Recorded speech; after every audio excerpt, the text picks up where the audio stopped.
Howdy guys. Hope you're all having a great day so far. In today's video I'll be talking about some of my favorite comebacks of 2022 so far.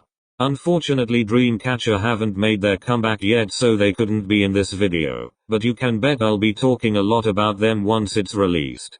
Just in case you didn't know, Dreamcatcher will be having a comeback on Tuesday the 12th of April at 6 PM KST. Mark it in your calendars, make a mental note or whatever you do to remember things. But anyway, back to the main video. So for me, my favorite comebacks are ones with amazing title tracks, B-sides, concepts, and styling. Basically everything about the comeback is a 10 out of 10. So let's just get into it. Max Changmin, Devil. Wow yee. Leave it to second gen idols to show everyone how it's done. This was such an amazing start to the year. If you haven't listened to this comeback yet, get on it right now. My favorite song is definitely Maniac. I could talk about Maniac for hours. The song feels reminiscent of Queen in some aspects, or a song that would be in the Rocky Horror Picture Show. The theatrical rock sound of the song perfectly matched with his equally theatrical vocals. It's such a fun song and the music video perfectly encapsulates the 80s-ness of the song. And of course Devil. Truly a religious experience hearing that song for the first time. The steady build to such an explosive chorus was perfectly done. And the gospel choir essence sprinkled throughout the song works incredibly well. And Fever is such another good song showcasing Changmin's phenomenal vocals. Billlie, Gingamingayo. Billlie shot up my stan list with this comeback. This song was on repeat every morning on the bus. I mean, what a great way to wake myself up. The song itself is somewhat monotone, but the way the top line is structured truly doesn't make it feel flat or boring at any point. The slow build to the almost anti-drop chorus is so good at building hype. And the small but powerful rap parts and ad-libs injected throughout the song keep it from ever becoming boring. And the B-sides. I really appreciate them mentioning 11 throughout the album. Do I get what it means or their lore? Absolutely not, but I'm here for it and it makes the entire EP feel cohesive as a body of work in its own right. My favorite B-sides are Overlap and Assign Anonymous. Overlap has this great carousel vibe to it, the top line changing tempo giving the impression you're going up and down or ebbing back and forth. And Assign Anonymous has such a great retro vibe to it, its soundscape making you feel like you're floating through the clouds without a care in the world. I love Dive. I mean, how could she not be on the list when Love Dive made it to today's intro? What a great first comeback from IVE. I find this song overwhelming in the best ways possible. The echoing ooze in the pre-chorus alluding to something deeper and then the second part of the chorus hits like a giant wave of emotion. I actually teared up the first time I listened to it. It has such immaculate vibes that I can't quite place. One part of me says coming of age movie whilst the other says club scene where the two love interests meet on the dance floor. It's just such a good comeback. But how could I not talk about Royal, one of the best B-sides of the year. They served vocals, rap, sass, confidence and elegance all in one song. This song really shocked me because I didn't realize how talented these girls really were. I mean, Ray's rap took me off guard, but then in came Liz and Eugene with some truly legendary vocal moments. Especially Liz's high note in the second pre-chorus. Oh my god, and the outro. Y'all, Royal honestly might be B-side of the year. She is coming for me and for Venom. Stray Kids, Maniac. Speaking of Venom, it only feels right to talk about Stray Kids next. Stray Kids have the ability to revitalize themselves after a few comebacks. They almost rejuvenate or regenerate their sound, coming up with something new but still in the same vein so that it doesn't not sound like Stray Kids. Another group that does it really well is Monster X. They usually have one or two comebacks that sound similar musically, but then they change it up to something different but still something recognizably them. And Maniac is the perfect way of doing this. After God's Menu, Backdoor and Thunderous, Maniac is the perfect breath of fresh air that is something new to get you interested in Stray Kids again, whilst not sounding completely different from what they've done before that it puts you off what you liked about them in the first place. And the mini album, Perfection.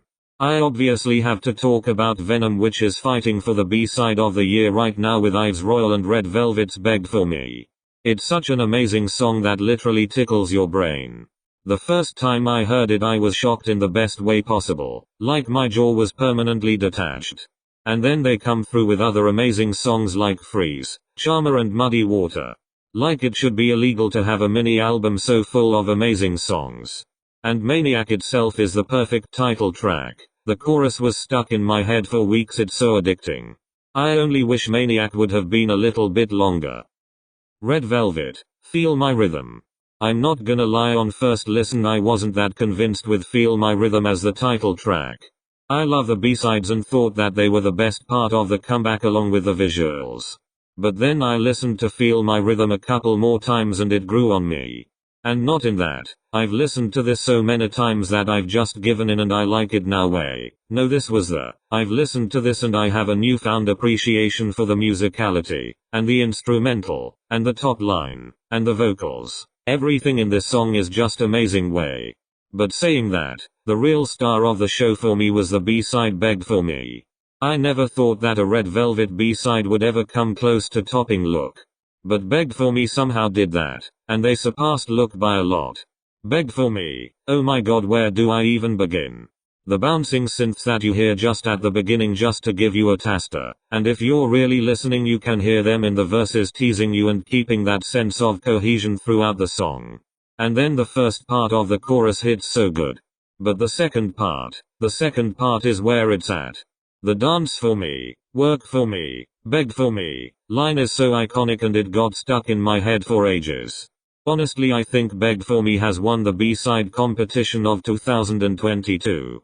Sorry Venom and Royal, you guys are both amazing B-sides, but Red Velvet's Beg For Me has just taken the cake.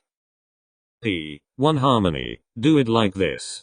P1 Harmony are in my opinion one of very few fourth generation groups to have a cohesive and signature soundscape. And this comeback just added and improved to a concept and a vibe that they had going on already. Honestly, that mini album might be the best so far this year. Maybe Dreamcatcher will take that title with their second full album. But right now P1 Harmony have that title for me. I literally adore every single one of the B-sides from the mini album, and I really want people to start appreciating P1 Harmony for their music and their talent instead of just being the group with a fourth genified member. Two of the songs from the mini album, that's Money and Bop, have actually made it to my intro, so I definitely recommend those two, but also Follow Me and obviously Do It Like This. I just love the way they play with the top line in the mini album.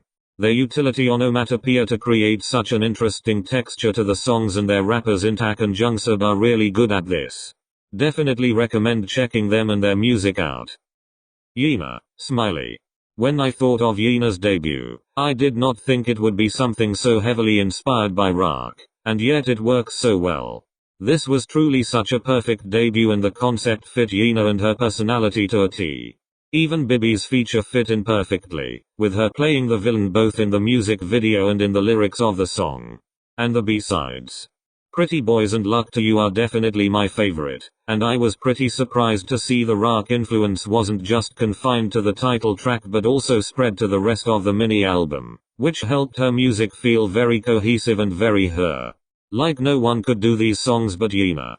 I'm very excited to see what she puts out next, and if it's anything as good as her debut she may just have a spot on my stan list. Okay, now just some honorable mention songs that I didn't have as much to say about, or what I did have to say was kinda repetitive. Wonho, Eye on You. Kihan, Voyager. Woozy, Ruby. Tan, Do Do Do. Cravity, Adrenaline. Rocket Punch, Chiquita. Stacy, Run to You. Taeyeon, I Envy You. That's all for today, my lovelies. Sorry if I got a bit rambly in some places, but I couldn't be bothered to type it all, so I used dictation, which led to me rambling a lot. Anyway, hope you enjoyed the video and don't forget to leave your thoughts in the comments to help a girl out with the algorithm.